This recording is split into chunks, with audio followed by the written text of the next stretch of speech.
especially coming from the South as someone who has studied in missionary institutes all his life, we have never been exposed to the true history of missionaries in South India. What is the true history of missionaries in South India? Um, well, one has to start from Christianity in South India, because Christianity in Kerala is believed to have been brought in by Saint Thomas, and that, of course, was at some point rejected by the Vatican and then hesitatingly accepted as well. But that phase of Christianity, I believe, was fairly peaceful. I also find, and one of the main reasons for actually the Advent being peaceful is that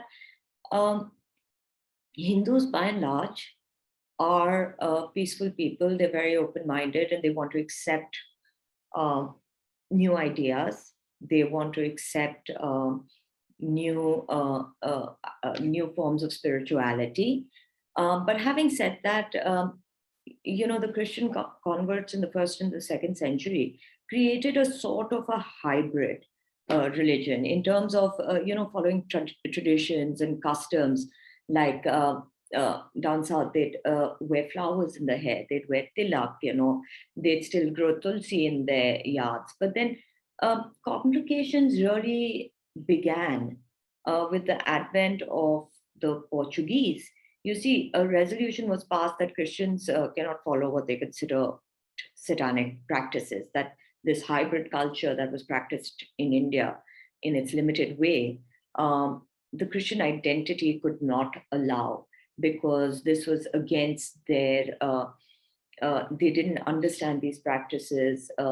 They looked at it from a superior lens, where they looked at these as pagan practices, so on and so forth, So they were not very happy with these local customs being merged with Christianity.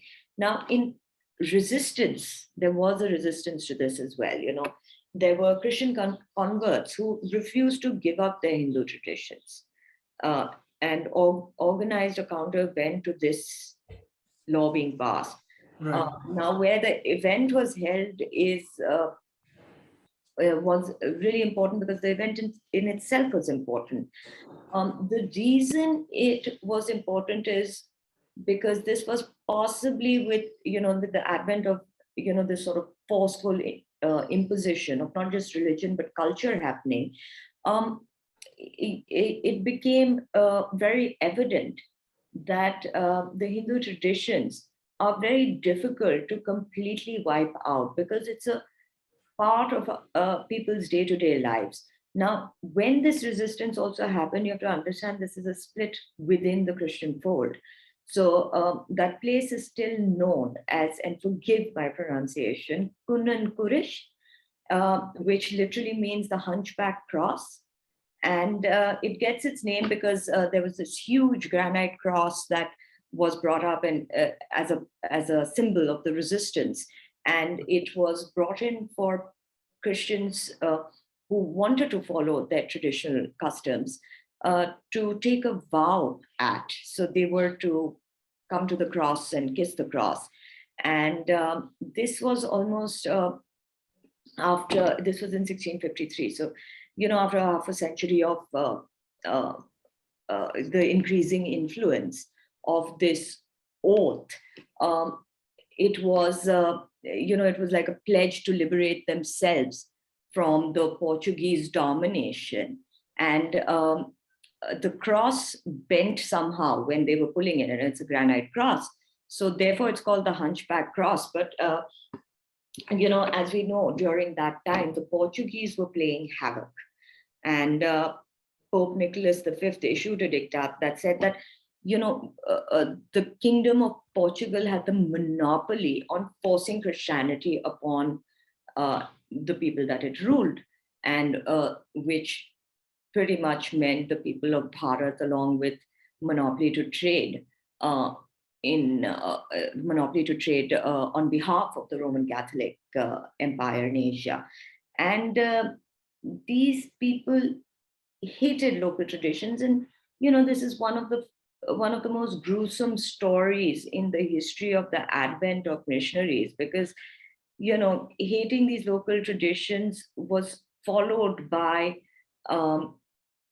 was followed by Christianity taking up a role to enforce the religion up on the native citizens, and that included shutting down temples, that included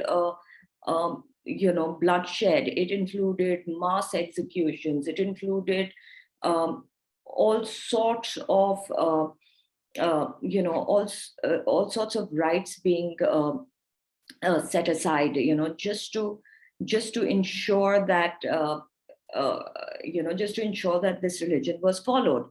And that's when the rift starts coming in. You see, for this process to have been initiated, to convert the Goan residents to Roman Catholicism, they had to sort of take control of the people that they were ruling, which is also very unnatural to people in Bharat, because we're fairly, like I said, we are fairly accepting, and we don't enforce our religion on anyone. We don't go out of our way to colonize. So these were all ideas that were very different to us, and it created a split in society. It created the creation of a radical side, which was propelled by missionaries. And you have to see, even there's that Francis Xavier, who wrote to King John III of Portugal in around 1546 and said, let's impose the Inquisition on Goa because we are not being able to discipline them. It is very, there was a point where it was very natural for us to put up resistance. And that resistance at some point, I feel we have lost. So even though some people in Kerala had converted to Christianity, they put up this resistance against these orders to continue with their Hindu customs. But that gave rise to a radical side of the religion, which was propelled by missionaries.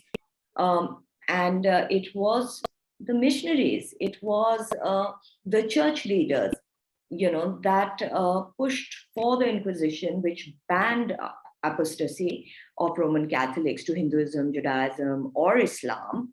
And it was not just Hinduism. It also had a ripple effect around that time. And the radical forces appeared. However, I find it that what we face today is possibly more difficult than what we faced earlier, because the new converts and the new missionaries are like salesmen. They are like traders. They are selling a religion, and people there are people who are willing to be bought because they are exploiting what they don't have, and which is usually basic necessities or education or a little money.